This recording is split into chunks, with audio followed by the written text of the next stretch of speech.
It's now my pleasure to introduce the Honorable Joyce Dudley from Santa Barbara County. And Rebecca Sherrick, president of Aurora University. I want to talk to my ex-wife, Tracy Dorden, and talk about Desperado and the amazing thing that happened when Desperado died. And I think Tracy would agree that Desperado was a pretty unusual dog, no matter what. But the events of October 8th, 1984, the amazing events, told Tracy that we aren't here alone. Somebody's looking out on the other side for us. And I want Tracy to understand that is a warning to you, dude. You better get right about this Tevasandal thing, please. For our son's sake, for your sake, and where you're going.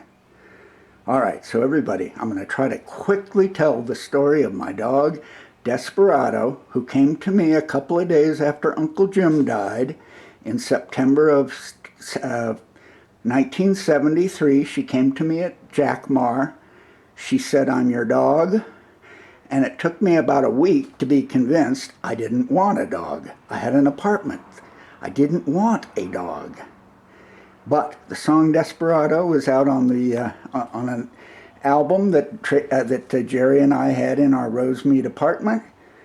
And one day Desperado walked up to me right when that song came on, and she looked at me and talked to me and got through for the first time and said, "Dude, I'm your dog. My name is Desperado, and I'm here. Listen to the lyrics." All right. So here's just a noting pass. So here's my ex-wife in just a kind of a natural setting with my son. And here, I promise you, here, oh yeah, the lie detector, easy pass lie detector.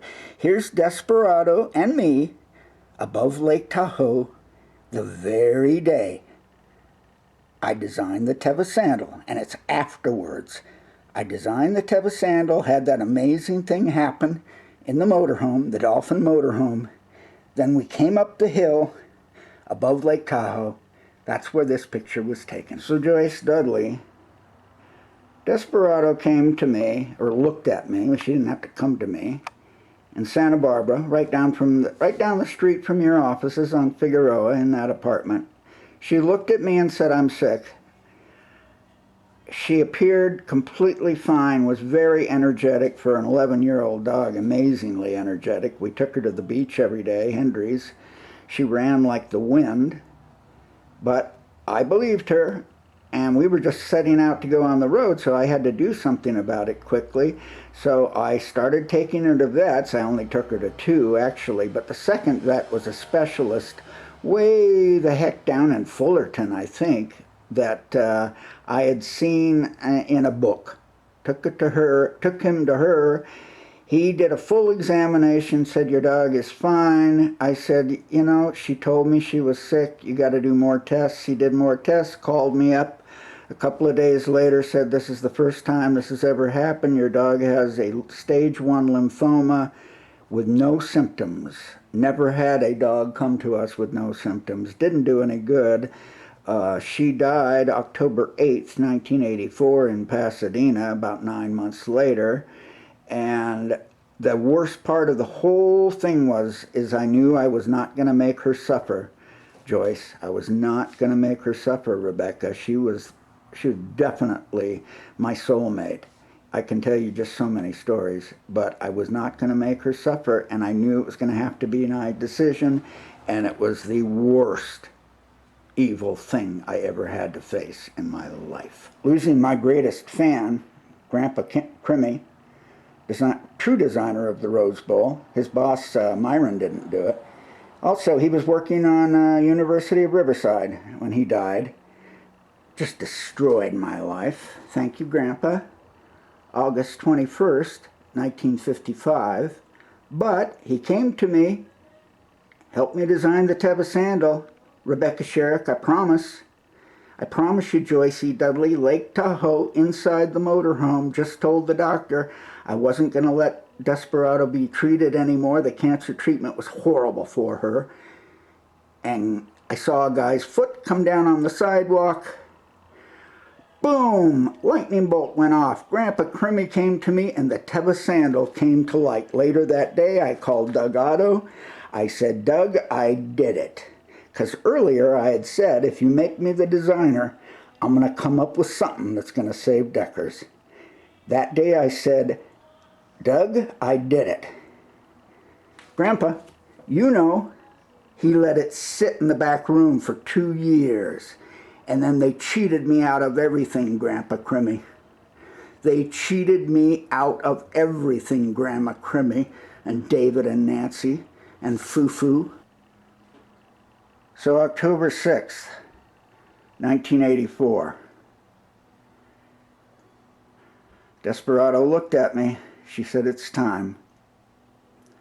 So I called the good people at Foothill Veterinary Hospital in Pasadena on Foothill Boulevard.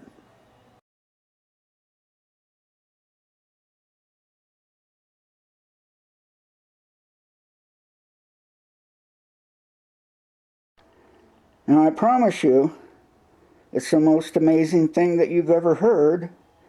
I hope you can bear with me and just say, yeah, this really does have to be the closest thing to the other side reaching through and getting through to us, because it really is.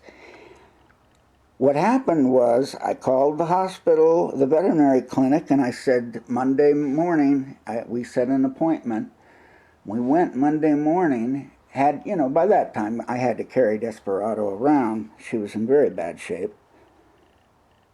We went there Monday morning, carried her inside, told everybody what was going on. They were very sad. They'd kept, every time my parents went out of town, which was a lot, they kept her, until I was able to retrieve Desperado and keep her full time again. She lived with my parents. I've never been so pleased.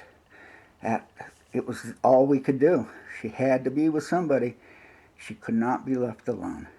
Monday morning, October 8th, 1984, we go to Foothill Veterinary Hospital for her date with doom. We're in the room there, in the